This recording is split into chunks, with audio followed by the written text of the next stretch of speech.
باب 5 فصل 10 درس 3 كمنهج المسلم با دية الأطراف دية في سراج calɗi ɗin tajibono yaddiyatu diya kamilatan timmuɗo fima yali e nder ɗi piiji wonɗi arde leyɗo ɗiɗo fo muɗum ko diya timmuɗo awalan ara non ɗon fi isalati l aqli fi ittugol haqqille goɗɗo wa dihabihi e naɓugol ɗe fof mi mana waɗamo probléme perdinɗo haqqille makko ɗen o feeta furrayi haray ko diya timmuɗo fi o mayaali kono ko diya timmuɗo par ce que o ɗo perdi o haldidetake o womirtake saniyan ɗimmon ɗum fi isalati sam'i ittugol noppi makko ɗin few bi isalatil usnayn sabu ittugol noppi ɗin ɗi ɗiɗi kal harana woto ittugol noppi makko ɗin ɗiɗi kal ɗo kadi ko diya timmuɗo salisan tatabun ɗum fi isalatil basari ittugol gite ɗen bi itlafil aynayn sabu e puccutugol gite ɗin ɗiɗi itta ɗe few ɗum ɗo kadi ko diya timmuɗo rabi an nayɓon ɗum fi isalati sawti fi ittugol hitu on tigi ngol ɓe gasfi lisan sabu taƴugol ɗengal ngal ayu safatay ma taƴigol toni ɗin ɗiɗi ma bonnugol mo ɗo taw o wata wolde furay o ɗo kadi ko diya timmuɗo hamsan jabun noon fi isalati chammi ittugol ko luɓata kon ma ko urata kon honɗum woni ɗum ɓe kasri anfi sabu taƴugol kinal ngal kullihingal ngal fof maggal ɗum ɗon kadi hare ko diya timmuɗo sadisan jeegabon noon fi isalati kudurati e ittugol taɗanede nden ittugol ngurgu ngu alal cuma'i e dow rendigu ngu ɓe ƙati e dakari sabu taƴugol sawru on tigi ndu nanga mo taƴa awra on ka fuɗi ɗon awraddil antayayni ma ɗum e yaltingol gotel e base ɗen ɗiɗi yaafo ɗon accon hakke ɗi mana en andi gorko on ɗi mana on faami comme faala wolɓe fi isalati ittugol al udurati taɗanede on tigi alal jima'i dow rendigu ngu ɓe ƙati e dakari sabu taƴugol sawru ndu awraddil antayayni ma ɗum ittugol ma ɗum ɓuƴugol gotel e base ɗen ɗiɗi ko ɗum woni poɗɗe ɗiɗi wonɗe nder ton ɗe on wacce hakke saabi en jeeɗiɗa ɓum ɗum fi isalati l qudrati ittugol taɗanede nden alal qiyami e daragol awil julusi ma joɗagol bi kasiri johari sabu helugol ɓaawo on tigi ngon helango moƴe taw a wata joɗade ma a wata darade وذلك من لما جاء كسبك في كتاب عمرو lettre عمرو بن حزم الذي كتبه رسول الله صلى الله عليه وسلم من لا الله ويندنو من أن في الأنف وانده وني إكنانغال إذا أوعب ستيوني نغال برام فيو أي جدعه نغال برام وني إمودون الدية دية تيمور وفي اللسان وني إدنغال الدية دية تيمور وفي الشفتين وني إتدي قلتني إن إدي الدية دية تيمور وفي البيضتين وني e gaɓɓuɗe ɗen ɗiɗi baga kenkeje ɗen ɗiɗi addiyatu diya timmoɗo o fidda kadi woni e sawru ndun addiyatu e diya e ko ɗum woni timmuɗo en faami e wa fi sulbi woni e ceeci ɗin addiyatu diya timmuɗo wa fil aynayni woni e gite ɗen ɗiɗi addiyatu ko ɗum woni diya timmuɗo woni kadai omar radiallahu anhu e saabu ñaawirgol ni saydna omaru fi rajulin fi gorko daraba rajulan piinoɗo gorko goo fa dahaba sam'ahu o piimo ha noppi ɗi yehi tawi o wata nande wa basaruhu e gite makko ɗen woni kahuhu ko ɗum woni e desal makko ngal ko ɗum woni awra on bolilego wa aqluhu e haqqille makko ɗen o yoɓinimo bi arba'i diyati diyaji nayi timmuɗi saydna omar yoɓinimo on faami won rajulu tawile gorko on hayyun himo wuri lam yemutto o mayali kono tawno piggal ngal bonni gite ɗen bonni nanɗe ɗen bonni ngurgu ngu bonni haqqille ɗen hanni woni piiji nayyi hande kadi hunde kala e ɗum ɗo o yoɓɓinimo diya timmuɗo woni diyaji nayyi timmuɗi walmar attu sonnajo kadi fil atrafi e seraji ɗin alan nisfi woni e dow fekkere min diyati tarfi rajuli e diya seraji gorko on mbimana kala ka gorko yoɓa si woni ɗengal gorko masalan yoɓama diya timmuɗo haray sonnaji on ko feccere diya woni ko yoɓete ko noon noon kekiɗi yoɓama diya timmuɗo ɗon kadi ko feccere diya yoɓete ko noon amma fil jarahi amma ka barmeji fa in kana silat kal jurhu barmi on diya to diya makko mbaligata ko timmuɗo sulusi diyati rajuli tataɓal diya gorko fa hiya ɗum ɗon ala nisfi woni e dow feccere min diyati rajuli immorde e diya gorko wa in kana silatki a qallata ko ɓuri fannude fa yara ɗum ɗon mo masala tan ko yerindirte ɗum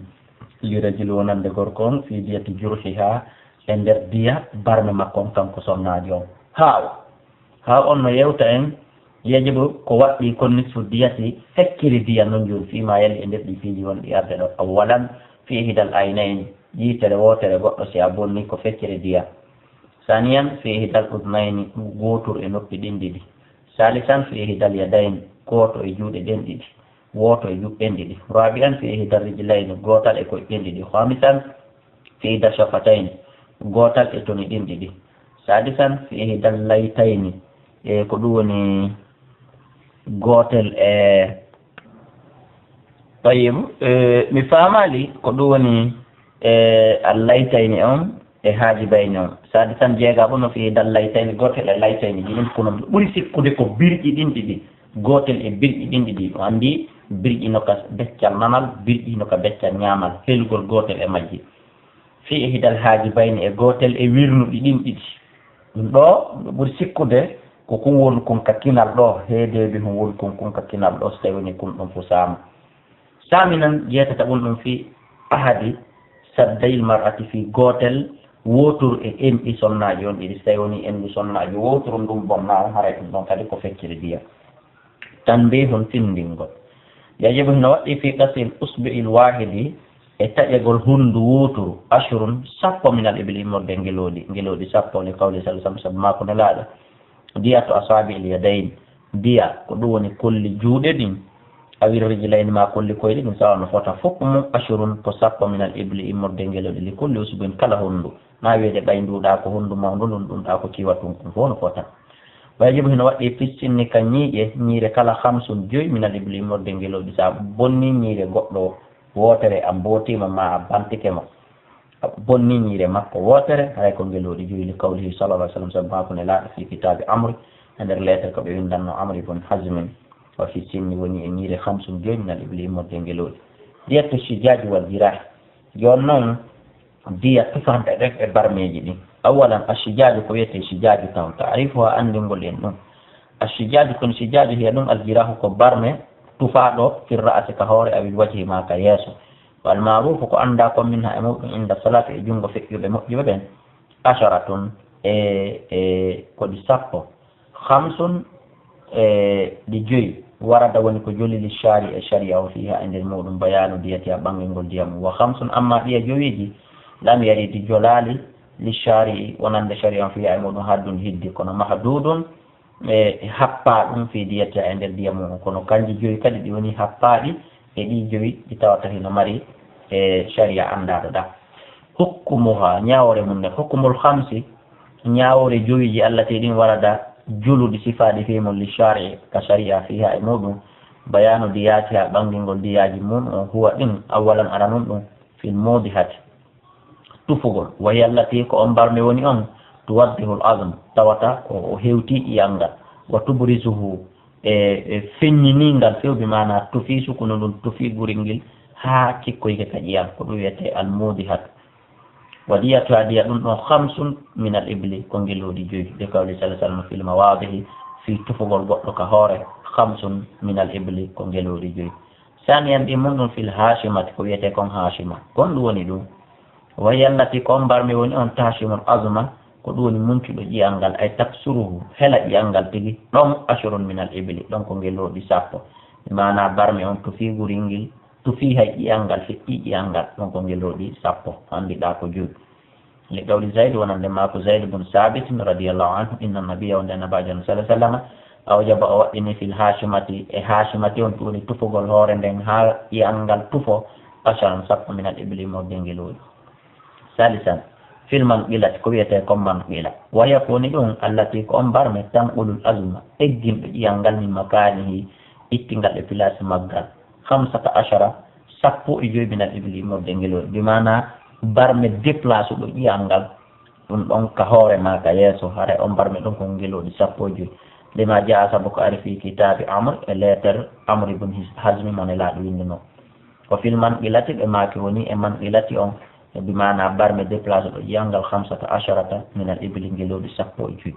wabi annaye ɗum no filma amumati ko wiyete kon ma amuma wa yellati kon barme woni on taslu hewtuɗo ila jildati dimahi ka guril hoore sulusu diyati ɗum ɗo ko tataɓal diya ɗum ɗo ɓuri tiiɗude guril dimahi jildati dimahi ka guril mbuso mi mana tufa guril ngil ha memoya mbuson kon hewtoya mbuso kon andi ɗa ko barme arɗo ha tufi guril ngil yaltintini ƴiyal ngal ɗa ko barme tufuɗo guril ngil ha yehi tufoye ƴiyal ngal kono hewtali mbuso kon ɗo ko barme tufuɗo ɗiɗo fof ha yumbitoyi ko ɗum woni ko ngani ɗum ɗo sulusu diya ko tataɓal diya kama fi kitabil amri wono ardi ka lettere amri bun hasmi wa fil ma'muma woni e ko wiyete ko ma'muma sulusu diya tataɓal diya khamisan diya ɓum ɗum addamigatu ko ɗo barme munco wa yelati koni on takriɗu yoluɗo jildatat dimahi hay guril ngali ni few waya on ɗon barme abulaku ɓuri yottade ɓuri luggude minal ma'mumati di o barme wiyeteɗo ma'muma wa hukmuha ñawore o ɗon hukmul ma'muma ko ñawore ma'muma on toujours ɗin ɗon barmeji ɗiɗi no fota sulusu diya ko tataɓal diya fi kala ɗi ɓurdi nambarannade seeɗa wa amma alhamsu amma barmeji joyi allati ɗin lam yaridu ɗi tawata jolali lishari'i ka sharia fiha e muɗum bayanu diyati ha ɓangilngol diya ɗin ɗon on faya ɗin ɗon awalan aranun ɗon alharisa to ko barme wiyete ɗon harisa wa yallati kon barme on on taharisul jalda ko ɗum woni yaltintinɗo guril ngel ayta suɓɓuhu seeka guril ngel qalilan seeɗa ni taw ko guril ngel tu woni ko barme seeɗa wala tudu meehi tawa mum caali guril ngel saniyan ɗin mum ɗum addamiya to ko wiyete kon damiya wa yallati kon barme on on tuddumi barminɗal jilda guril ngel fatu siilu damahu ƴiƴan ɗan ila al andi alharisa to ko siifande ko siifugol guril ngel tun seeɗa wala tudu miihi kono tawa yaltinaali ƴiiƴen e muɗum saniyan ɗimmon ɗum a damiyatu ko damiya waya ɗum allati ko on barme tuddumil jilda barmin ɗo guril ngil fatu siilu dama e ƴiiƴan ɗan yalta kon toujours barme on feƴƴaali guril ngil salisante ta ɗum ɗum albada a koko wiyete kon baadi a way yallati kon barme on on tabda ol hama yaltintinɗo tew mum ay tasuɓuhu seeki tew mum feƴƴi guril ngil e seekoye tew mum rabi anna ɗum almutalahima wa hiya ko on barme woni on ablaku hewtoyɗo ɓurɗo yottade ɓurɗo luggude min al baadi a di barme wiyeteɗo baadi on idi tumande tawno taw wooso ɗum ɗon yahay ha tuusoya fillahami e nder tew ngu khamisan barɗe ɗum e jooɓon assimahu assimha o ko wiyete kon simha wa yallati kon barme on on lam yaɓoka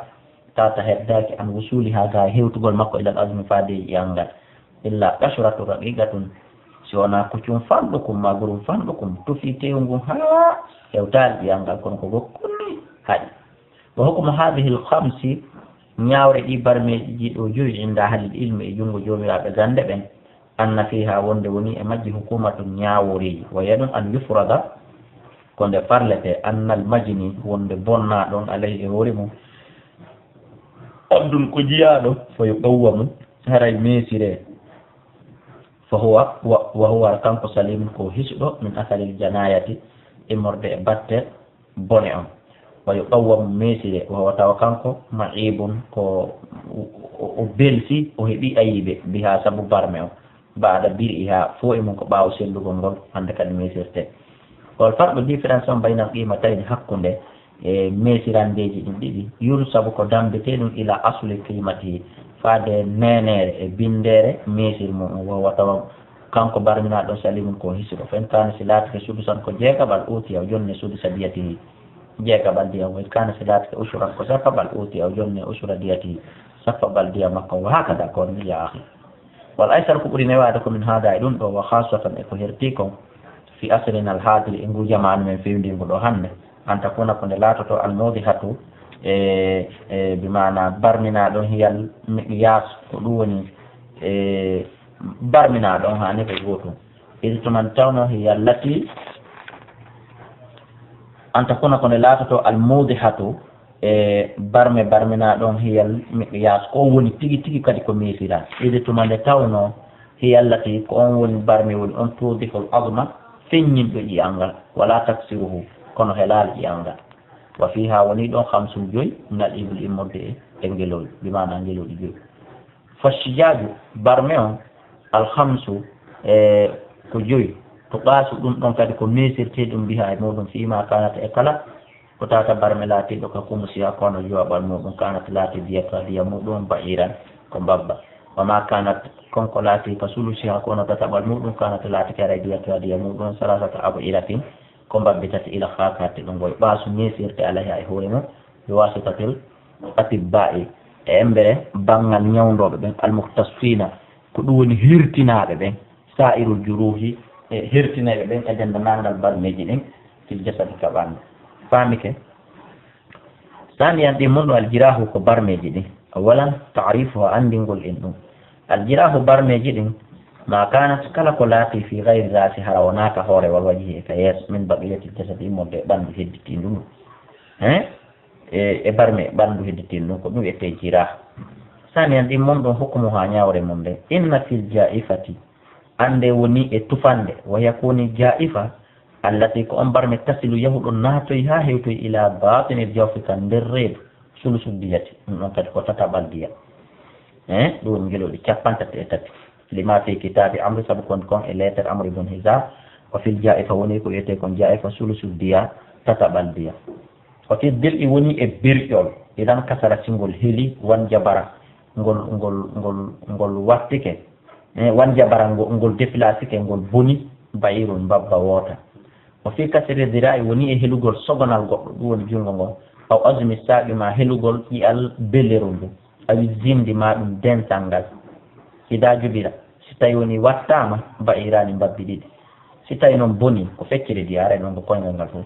istumante tawno qadade dalika ko ni woni ko ñawita sahabaɓe radiallahu anhum yo allahu on welaɓe wa ma adama dukira kala ko tawata jeyaka e koko janta ɗo haray fa fihi woni ɗum ɗon hukumatu ñawore aw yo ɓaso ma ɗum ɗon kadi ko mesirte ɗum alal modihati e barme wiyeteɗo modiha on wa huwa kono haray ko on barme ɗon aysar ɓuuri newade e dendanalngal barmeji sifaɗi ɗuɗi sadisan jeega ɓon ɗum bima tasbutul jinaya ko honno no joni e masibo ngon tabitirta wonde kaari barme ni kaari koyo yotte in kana silati al jinaya to bone on dunal qatili hewta wargo fa innaha haray on bone ɗon tasbutu tabitiray be hadi amrayni gotel e piiji ɗiɗi imma bi itirafil jani amma ɓirritagol bonnuɗo wa imma bi shahadati adlayn ma ɗum amma heɓugol nunɗuɓe ɗiɗo ɓe no seedito wonde hen hiko kaari barmini kaari ɗum ɗon wa in kana silati ke jinayatu qatilin ko bone wargo fa innaha ɗum ɗon tasbutu ko tabitirta imma bi itirafil qatil amma ɓirritagol warɗo aw shahadati adlayn ma ɗum toujours kadi seeditagol nunɗuɓe ɗiɗo aw bil isamati ma sabu mesirgol eɓɓa in kana silati hunaka ɗon lawsun e jiɓaye wahiya ɗum al adawatu ko ngaygu masalan a zahiratu feeñugu baynal maqtuli hakkude waraɗo on wa man musiba e on dambaɗo ilayhi faade muɗum jarimatul qatili bone wargo ngo si tawi woni ngaygu no anda hakko no maɓɓe aray ko ɗo woni ko mesirte wal qasamatu e sendugol hiya ɗum an yujada ko nde woodete qatilun waraɗo fa yadda e noddita wullito awliyahu waliyaɓe waraɗon ala rajulin e hoore gorko aw jamaatin ma e hoore jama ɗuɗuɓe annahum wonde ko ɓen ɗon nde ɓataluhu woni ko wari li adawatin saabu ngaygu zahiratin feeñugo ma'rufatin andago inda nasi e jungo yimɓe ɓen fof baynum hakkunde maɓɓe haray ɗon so yuhla ko ɓuuray folude allah zanni e hoore sikke ɗen annab ɗatila wonde waraɗon e dahaba o naɓay dahiyata tilkal annal ɗatila wonde waraɗon dahaba o naɓay dahiyata layyande tilkal adawata ngun ɗon ngaygu ko ɗum woni wargol ngun ɗon ngaygu legol awla yakunu ma o laatotako awla yakunu ma hara laataki adawatu ngaygu baynal qatili hakkude waraɗon wal muttahami e tuumaɗo wa innama shahida koni tun seediti shahidum seeditotoɗo wahidum goto ko goto heɓɗen seede alal qatili e dow wargo ngo wonde ko kaari wari kaari waɗamma kanat tuma noon nde laatino da'awat dan e wullitande ƴiƴamɗam la tasbutu tabitirani illa bi hana tabitata illa bi shahadati adlayni sona seedeɓe ɗiɗo nunɗuɓe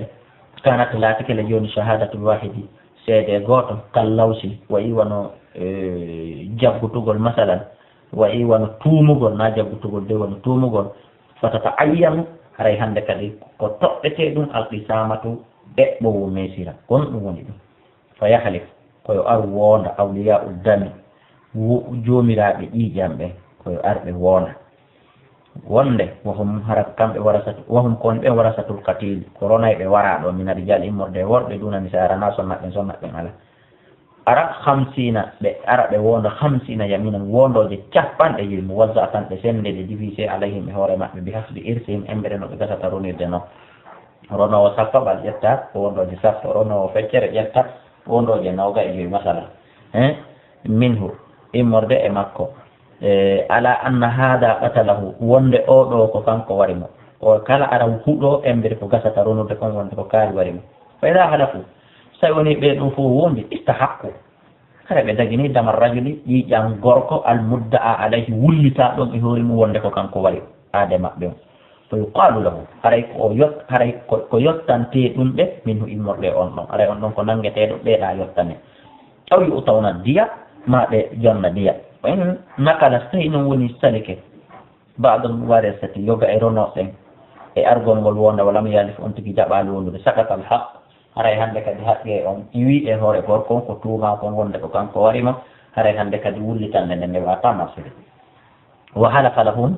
e wondanayɓe kadi almudda a wullita ɗon alayhi e hoore muɗum on kadi aray wonda 50 yaminan wondoji 50 wo ɓurriya kanko kadi o hisa ɗi mana kan kadi fiitumɓe ɗa wondi wondoje 50 yo nangetake tun hoore o landeta hi ko honno woni so suusi argol kan kadi wonda wondoje 50 haray ko tetteteɗo ara joni ko honno haray on waraɗo ɗon ko baytul mali on woni ko hani ƴettude diya makko on yoɓa ɓeeɗa wondi 50 ko oya wari aade maɓɓe on oɗa kadi darke wondi 50 jona kanko wari hande kadi point d' interrogation ko fiiɗin piiji ɗon dargal waɗiɗa si en yeehi ka dargal inchallahu taala weetay toon saabu nunɗal allah ngal kama anna man idda'a alayhi wono woniri kadi noon on wullitaɗo e hoore mum ɓe gatin warmo ngon wala lawsa e tawa tuumi ala yaɓura'u mono wawata daɗɗirde bi hilfihi saabu wondugol makko yaminan wahidatan wondore wotere wa hada ɗum lima jaa ko saabu ko ari fi sahih ka sahih al-bukhari anna rasula wonde nelaɗo allah sallah sallama e rufiat ɓamtama ilayhi naɓa e maɓɓe tabiyatu ɗatilin ñawore wargo fa sharaɓe shar'ini fiha e muɗum alqasamata sendugol wondugol so gala ɓe makano li awliya iddami e jomiraɓe ƴiƴanɗan a talifuna enen o wawa wondude wa tastahiɓuna dagi noon gatilakum e wargo moɗon gon aw sahibakum ma ɗimmojo moɗon on fa galɓe ne kayfa naali konno min wondirta nelaɗo walam nashad min seeditake walam nara min yiyaali koni tun min sikko ha min du'i fellutude kono ɓay min yaal min warta wondude anni ɓe waɗi golli julɗo yagal ala nelaɗo mate awa fa tuburi ukumul yahudu awa on sunati dey awa alyahudajo mo akisu ɗon on awa on ɗon waway on dandinade asi si kanko ali o huɗike ay almuttahamuna ko ɗum woni tuumaɓe ɓen 50 yaminan ami nodda e ɓen ɗon ɓera ɓe wonda wondoje 50 si ɓen ɗo woni wondoje 50 hara ɓe daɗi faɗal ɓe nakka ɓe wi kadi kayfa nakudu ko honno kadi min ƴettirta aymana kawmi ko faami wondor yimɓe heeferaɓe nelaɗo are ko honno min hoolorta ko keefeero wondata tawi ɗum ɗon kadi wona solution on sumati en fin fa agalahum nabiyu sallallah alih w sallam nelaɗo allah on e yoɓi diya kanko gorko waraɗo min indi e junngo makko ɓi mana so piiji ɗin jilɗi haray ko ɗuni responsabilité laamu haray ko laamu ngon ƴettata ka banque e julɓe ɓen ka jawdi ka julɓe ɓen fof kafe ɗon ɓe ƴetta ɓe yoɓita diya waraɗon ɓe jonna musidɓe ko ɗum woni waraɗo on haray ko ni woniri kono goto yoɓintake e hoore tuume tawata wodore nangalimo seede nangalimo ɓirritande nangalimo goto kadi waretake e hoore tooñe yottetake e makko hoore tooñe tawa seedeyagal nangalimo ɓirritagol nangalimo wondore nangalimo haray ɗum ɗon waɗata ƴiƴan kadi le waraɗoma barminaɗo sina o yaafi kadi le perdata on andi ɗon ko honno warrata ko be haray laamu julɓe ɓen darano responsabilité mum on ko ɗum waɗi ko wiyete ko laamu wallahi ko golle jane ɓe wonɓe piirude folutirgol fi laamu si ɓe annduno haɓɓeji maɓɓe ɗin e hooreɓe ɓe laamotoɓe ɓe noddete no ɓe yaha yaka cuuɗi maɓɓe ɓe laamo ɓe doga ɓe ha ɓenna o ɓe laamatako kono nde tawno goɗɗo ala laamorde joni fi jonotugol yimɓe ɓen haqqeji mum ɗin haqqeji maɓɓe ɗin ko fi tun kañum yo hettu haqqe mum on bal mooɓa haqqeji ɓe hayditi ɗin ko ɗum waɗi sino piirede fi mum himɓe folotirede fi mum ɗum no en torki allah subahana wa taala yo hitin en warfika en lamɓe jonni tawi ɓen haqqeji meɗen ɗin amin wallahu a'la wa